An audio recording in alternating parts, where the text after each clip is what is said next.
better. Things are happening at a high level. As you know, Saudi Arabia has done a really good job. It's coming out far faster than I thought. So we're very happy about what's happening with women in the Middle East. No, I'm talking about a new dawn in the Middle East that you managed to achieve last night. Yeah. It's the region is going to a new place with the peace agreement. Can you tell us what's your future plans for Gaza, for the hostages? Yeah. It's a new dawn. I appreciate the question. You're very nice. Who are you? Thank you. I'm Krause from Israeli Channel 13 News.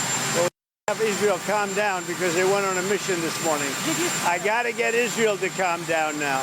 Did you get to speak with the Prime Minister? Did you talk to Prime Minister Netanyahu last night? I speak to everybody. Mission this morning.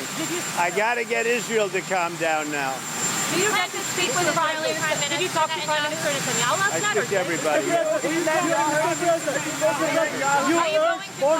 urge both sides not to violate the ceasefire, but reports coming from the region suggest that the sides accuse each other for violating the ceasefire. So I think they both violated it. Yeah, I don't think I'm not sure they did it intentionally. They couldn't rein people back.